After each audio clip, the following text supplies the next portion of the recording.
सचिन मोहिते, शिवसेना जिल्हा प्रमुख उद्धव बाळासाहेब ठाकरे पक्ष, सातारा जिल्हा। माझ्यासोबत सातारा तालुक्याचे तालुका प्रमुख सागरजी रायते या ठिकाणी आहेत। आम्ही आज अचानक एक तक्रार आम्हाला आली होती, त्यानुसार सातारा जिल्ह्याचं जे प्रमुख आगार आहे एसटी महामंडळाचं, त्याच्या भांडार विभागात काही अडचणी आहेत। फक्त कर्मचाऱ्यांना उघड बोलता येत नाहीत, म्हणून आम्हाला सूचना मिळाल्यानंतर आम्ही या ठिकाणी आलो होतो। आल्यानंतर ही अवस्था बघितली, काय बोलायचं, काय बोलण्यासारखं काही शिल्लकच शासनाने ठेवलेलं नाही। आता तुम्ही सगळे आतमध्ये पत्रकारांनी व्हिडिओ शूट्स घेतलेले आहेत, तुम्ही सगळी परिस्थिती बघितलेली आहे।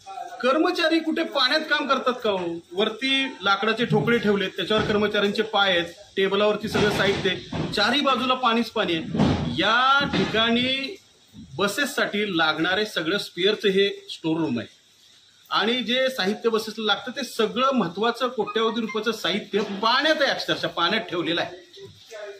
महाराष्ट्र शासन एकीकडे आता आमच्या जिल्ह्याचे पालकमंत्री आहेत, आमच्या जिल्ह्याचेच मुख्यमंत्री आहेत, यांनी अत्यंत चांगली योजना महिलांसाठी या ठिकाणी मध्यंतरी घोषित केली की 50% महिलांना त्यांनी सूट देऊन टाकली प्रवासामध्ये, कारण की महिला प्रवासी एसटी महामंडळात आले पाहिजेत। पण सातारा डेपोची आजची अवस्था अशी आहे की 65% बसेस ह्या 13 लाख किलोमीटरपेक्षा जास्त रनिंग केलेल्या आहेत आणि दर दिवशी आपण बघाल तर रोज या बसेस कुठं ना कुठं बंद पडलेल्या अवस्थेत सापडतात आणि तिथून त्या ओढून इकडे आणाव्या लागतात। कशामुळे? तर चांगल्या पद्धतीचे त्याला स्पेअर घालत नाही किंवा बसले जात नसतील। ते का होत नाही? तर तुम्ही आता स्पेअरची अवस्था बघितली तर काय, कर्मचाऱ्यांची अवस्था बघितलेली काय। सातारा जिल्ह्यात सध्याला साथीचे आजार प्रचंड वाढले, प्रचंड साथीचे आजार आहेत। मग तुम्ही डेंग्यू घ्या, मलेरिया घ्या, हिवताप घ्या, आणखीन कोणत्याही प्रकारचे साथीचे आजार बघा, हे कशामुळे पसरतात? या पद्धतीच्या वातावरणात आमचे कर्मचारी काम करणार आहेत का? अख्ख्या स्टोर रूम मध्ये पाणी, बाहेर चिखलाचं साम्राज्य, शेकडो टायर या ठिकाणी पडलेत की ज्या टायर मध्ये पाणी साठलं। डेंग्यू कशामुळे पसरतो अख्ख्या जगाला माहित आहे। पण खराब गोष्ट वेगळी आहे, मेंटेनन्सच्या नावाखाली काही बोगस बिलं तर काढली जात नाहीत ना, हे पण तपासायची गरज आहे। कर्मचाऱ्यांना बेसिक सुविधा देणं, कामगार मंत्रालय काय सांगतं, कर्मचाऱ्यांना बेसिक सुविधा काय असायला पाहिजेत याचा गोषवारा आहे, याचे नियम आहेत। या नियम इथं लागू आहेत का? अनऑफिशियली बोलताना कर्मचाऱ्यांनी सांगितलं की गेले 10 ते 12 वर्ष हीच अवस्था इथं, आतापर्यंत कुणी ह्या प्रश्नाकडे बघायलाच तयार नाही, बोलायलाच तयार नाही। आता सुद्धा मला डीसीचा फोन आला होता, डीसी तेच म्हणत होते की तुम्ही 4 दिवसापूर्वी आला असता तर इथं पूर्ण तलाव झाला होता। शेवटी जेसीपी स्वतः आणून त्यांनी त्या ठिकाणची भिंत पाडली आणि पाणी बाहेर काढले। गेली 12-13 वर्ष कर्मचारी ह्या अवस्थेत जगतात। इथे एक महिला कर्मचारी आहेत, त्यांना 2 महिन्यापूर्वी डेंग्यू होऊन गेला इथे। असं असताना सुद्धा या खतऱ्यात लोकांनी काम करायचं? कुठं महाराष्ट्र ठेवलाय आमचा? महाराष्ट्र हा राज्यात, देशात 1 नंबरचं राज्य म्हणून मुख्यमंत्री सांगतात आणि ही सुविधा आमच्या कर्मचाऱ्यांना, याच्याविषयी काय बोलायचंच नाही का कुणी? हे अत्यंत चुकीचं चाललेलं आहे, हे एकदम बोगस कार्यक्रम आहे। हे सरकार बोगस राजनीती करत आहे। एकीकडे विकासाच्या, सुधारणांच्या योजनांचा पाऊस पाडायचा आणि प्रत्यक्षात मात्र अत्यंत घाणेरडं काम करायचं, निकृष्ट कामं करायची, लोकांच्या जीवाशी खेळायचं, हा धंदा शासनाचा चालू आहे। 8 दिवसात या वातावरणात जर सुधारणा झाली नाही तर इथला सगळा चिखल गोळा करून आम्ही डीसीच्या टेबलवर ओतल्याशिवाय राहणार नाही, हे आज मी आपल्या चॅनलच्या माध्यमातून जाहीर सांगतो। जय हिंद, जय महाराष्ट्र। म्हणून तुम्ही इथं आलेला आहात, संबंधित अधिकाऱ्यांशी काही संवाद झाला आपला?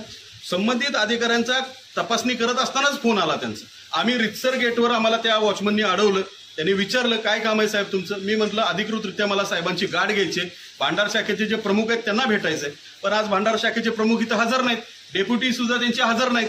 मग त्याच्यानंतर आम्ही प्रत्यक्ष जेव्हा डेप्युटीच्या केबिन मध्ये गेलो, बघतो तर पाण्याचा साठाच सगळीकडे। मग ते सगळं लक्षात आलं की इथं काय चाललंय प्रकार। सातारा शहरामध्ये सांडपाणी व्यवस्थापनाचा बोजवारा उडलेला आहे, असंच म्हणायचंय का तुम्हाला? 100% अवस्था तीच आहे। नगरपालिका कोट्यवधी रुपयाचं इथं तुम्ही बजेट डिक्लेअर करताय, गेले 2.5 वर्ष झालं इथं लोकप्रतिनिधी नाहीत नगरपालिकेमध्ये, सगळा सावळा गोंधळ सुरू आहे। हे पैसे जात आहेत कुठं? 400, 500, 250, 300 कोटीचे आकडे आम्ही ऐकतोय, पैसे जात आहेत कुठं? कुठल्या सुविधा द्यायचं चाललंय इथं? रस्त्यात खड्डे का खड्ड्यात रस्ते हे लोकांना कळत नाही। खताराच खतारा सगळीकडं, चिखलच चिखल सगळीकडं, नुसतं घाण। फवारणीच्या नावाखाली 4-4 वेळा दाखवलं जातात, एकदाही फवारणी होत नाही, कचरा गाड्या व्यवस्थित पोचत नाहीत। हे नेमकं पाणी जे आलेलं आहे भांडार विभागात, ते नेमकं कुठून आले याबद्दल काय माहिती मिळाली? आता हा टेक्निकल इश्यू आहे, हे कुठून काही ना, आमचा त्याच्याशी घेणं देणं नाही। आमचा कर्मचारी अशा सुविधेत का? ते सुद्धा आमचेच बांधव आहेत, सातारकर आहेत, इथं राहतात, आमचे बांधव आहेत ते। त्यांना अशा सुविधामध्ये का ठेवायचं? आणि शासनाचं कोट्यावधी रुपयाचं जे मटेरियल ह्या ठिकाणी पडलंय पाण्यात, ते उद्या खराब झालं तर त्याला जबाबदार कोण? मग ते दाखवायचंच नाही. खराब झालं होतं म्हणून तसेच पेर घालायचे, पर्यायानं लोकांच्या जीवाशी खेळायचं. हे कुठेतरी साखळी थांबली पाहिजे. आणि याच्यावरती आता जिल्हाधिकारी महोदय आपण ऍक्शन घ्या. पालकमंत्र्यांकडनं आमच्या काही अपेक्षा नाही, ते पाटणचे पालकमंत्री आहेत, आमचं त्यांचं काही घेणं देणं नाहीये. आमची अपेक्षा ही जिल्हाधिकाऱ्यांच्याकडे आहे. तुम्ही प्रमुख आहात. आम्ही गेल्या 15-20 दिवसात जिल्ह्यातल्या अनेक समस्या मांडलेल्या आहेत आणि आम्ही अशा बोगस समस्या मांडलेल्या नाहीयेत तुमच्या समोर. आता इथं पिण्याचं पाणी आहे, त्याच्या खालची अवस्था बघा, गटर आहे खाली अक्षरशः. कसे जगतायत लोक इथं?